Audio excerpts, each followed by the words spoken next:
ആകാശവാണി. നമസ്കാരം.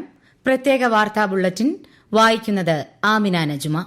കേരളത്തിൽ കരട് വോട്ടർ പട്ടികയിന്മേലുള്ള പരാതികളും അവകാശവാദങ്ങളും ജനുവരി 22 വരെ സമർപ്പിക്കാം. voters.eci.gov.in, ceo.kerala.gov.in വെബ്സൈറ്റുകളിൽ കരട് പട്ടിക ലഭ്യമാണ്.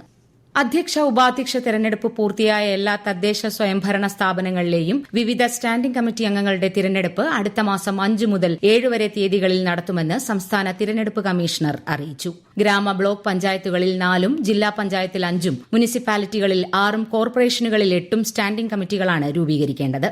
തിരഞ്ഞെടുപ്പ് പ്രക്രിയയുമായി ബന്ധപ്പെട്ട വിവിധ വിഷയങ്ങൾ ചർച്ച ചെയ്യുന്നതിന് മുഖ്യ തിരഞ്ഞെടുപ്പ് കമ്മീഷണർ ഗ്യാനേഷ് കുമാർ ഇന്ന് ഒഡീഷയിലെ ഭുവനേശ്വറിൽ ബൂത്ത് ലെവൽ ഓഫീസർമാരുമായി സംവദിക്കും. 800 BLOമാർ യോഗത്തിൽ പങ്കെടുക്കും. തീവ്ര വോട്ടർ പട്ടിക പരിഷ്കരണത്തിന്റെ 3ാം ഘട്ടത്തിന് മുന്നോടിയായി മുഖ്യ തിരഞ്ഞെടുപ്പ് കമ്മീഷണറുടെ 3 ദിവസത്തെ സന്ദർശനം ശനിയാഴ്ച ആരംഭിച്ചിരുന്നു. 3 ദിവസത്തെ ഝാർഖണ്ഡ് സന്ദർശനത്തിനായി രാഷ്ട്രപതി ദ്രൌപദി മുർമു ഇന്നലെ റാഞ്ചിയിലെത്തി. സന്താലി ഭാഷയിലെ ഓൾചിക്കി ലിപിയുടെ 100ാം വാർഷികാഘോഷ പരിപാടികളിൽ രാഷ്ട്രപതി ഇന്ന് പങ്കെടുക്കും. ജംഷഡ്പൂർ NITയുടെ 15ാമത് ബിരുദദാന ചടങ്ങിനെയും രാഷ്ട്രപതി അഭിസംബോധന ചെയ്യും. ഉപരാഷ്ട്രപതി CP രാധാകൃഷ്ണൻ ദ്വിദിന സന്ദർശനത്തിനായി ഇന്ന് വൈകിട്ട് കേരളത്തിലെത്തും. ഇന്ന് വൈകിട്ട് പാളയം LMSൽ നടക്കുന്ന ട്രിവാൻഡ്രം ഫെസ്റ്റിലെ സ്നേഹസംഗമം പരിപാടിയിൽ ഉപരാഷ്ട്രപതി പങ്കെടുക്കും. നാളെ രാവിലെ വർക്കരയിൽ ശിവഗിരി തീർത്ഥാടനം ഉപരാഷ്ട്രപതി ഉദ്ഘാടനം ചെയ്യും. ഉപരാഷ്ട്രപതിയുടെ സന്ദർശനത്തോടനുബന്ധിച്ച് തിരുവനന്തപുരത്ത് ഇന്നുച്ചയ്ക്ക് 2:30 മുതൽ രാത്രി 8:30 വരെയും നാളെ രാവിലെ 6 മുതൽ ഉച്ചയ്ക്ക് 2 വരെയും ഗതാഗത നിയന്ത്രണം ഏർപ്പെടുത്തിയിട്ടുണ്ട്. കൂടാതെ ഇന്ന് വൈകുന്നേരം 6 മുതൽ രാത്രി 8 വരെ കനകക്കുന്ന് കോമ്പൌണ്ടിലേക്ക് പൊതുജനങ്ങൾക്ക് പ്രവേശനം ഉണ്ടായിരിക്കില്ല. ഒരു ദിവസത്തെ സന്ദർശനത്തിനായി ഉപരാഷ്ട്രപതി CP രാധാകൃഷ്ണൻ പുതുച്ചേരിയിലെത്തി. Puducherry lieutenant governor K. Kailash Nathan, മുഖ്യമന്ത്രി N. രംഗസ്വാമി തുടങ്ങിയവർ അദ്ദേഹത്തെ വിമാനത്താവളത്തിൽ സ്വീകരിച്ചു. സ്മാർട്ട് സിറ്റി മിഷന്റെ കീഴിലുള്ള ഭവന പദ്ധതിക്ക് തുടക്കം കുറിക്കുന്ന ഉപരാഷ്ട്രപതി കമ്പൻ കലയരംഗത്ത് 5 വീടുകളുടെ താക്കോൽദാനം നിർവഹിക്കും.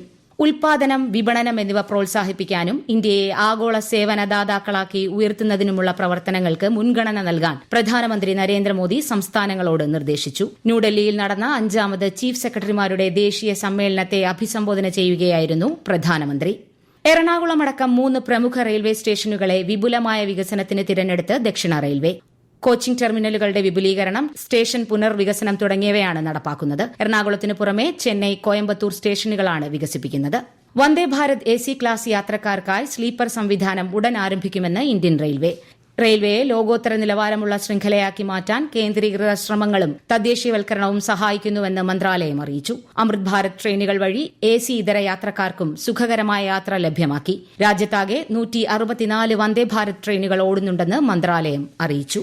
ആലപ്പുഴയിൽ പക്ഷിപ്പനി നിയന്ത്രണ വിധേയമാക്കാൻ കർശന നടപടി സ്വീകരിച്ചതായി ജില്ലാ കളക്ടർ അലക്സ് വർഗീസ് അറിയിച്ചു.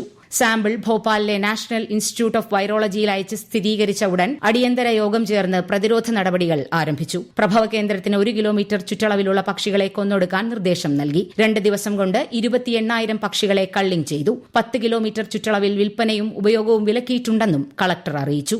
കേരള നിയമസഭാ അന്താരാഷ്ട്ര പുസ്തകോത്സവം അടുത്ത മാസം 7 മുതൽ 13 വരെ തിരുവനന്തപുരത്ത് നിയമസഭാ സമുച്ചയത്തിൽ നടക്കും. 200-ലധികം പ്രസാധകർ പുസ്തകോത്സവത്തിൽ പങ്കെടുക്കുന്നുണ്ട്. പ്രവേശനം സൌജന്യമാണ്. അരാവലി മലനിരകളുടെ സംരക്ഷണവുമായി ബന്ധപ്പെട്ട് സ്വമേധയാ എടുത്ത കേസിൽ സുപ്രീംകോടതി ഇന്ന് വാദം കേൾക്കും. പാരിസ്ഥിതികമായി ദുർബലമായ മേഖലയുടെ സംരക്ഷണത്തെക്കുറിച്ചുള്ള ആശങ്കകളായിരിക്കും ഇന്ന് കോടതി കേൾക്കുന്നത്.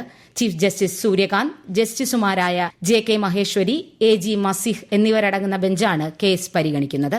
കുടുംബശ്രീയുടെ ആഭിമുഖ്യത്തിൽ സംഘടിപ്പിക്കുന്ന സംസ്ഥാനതല ബാല പാർലമെന്റിന്റെ മുന്നോടിയായി നാളെ മന്ത്രി MB രാജേഷ് ബാലസഭാംഗങ്ങളുമായി സംവദിക്കും. രാവിലെ 9:30 ശ്രീകാര്യം ചാവടിമുക്കിലെ Gulati institute of finance and ടാക്സേഷനിലാണ് പരിപാടി. തിരുവനന്തപുരത്ത് നടന്ന വനിതാ T20 ക്രിക്കറ്റ് പരമ്പരയിലെ 4ാം മത്സരത്തിൽ ശ്രീലങ്കയ്ക്കെതിരെ ഇന്ത്യയ്ക്ക് 30 റൺസ് വിജയം. ആദ്യം ബാറ്റ് ചെയ്ത ഇന്ത്യ 20 ഓവറിൽ 2 വിക്കറ്റ് നഷ്ടത്തിൽ 221 റൺസ് നേടി. പരമ്പരയിലെ അവസാന മത്സരം നാളെ തിരുവനന്തപുരത്ത് കാര്യവട്ടം ഗ്രീൻഫീൽഡ് സ്റ്റേഡിയത്തിൽ നടക്കും. പ്രത്യേക വാർത്താ ബുള്ളറ്റിൻ കഴിഞ്ഞു. അടുത്ത വാർത്താ പ്രക്ഷേപണം ഉച്ചയ്ക്ക് 12:30.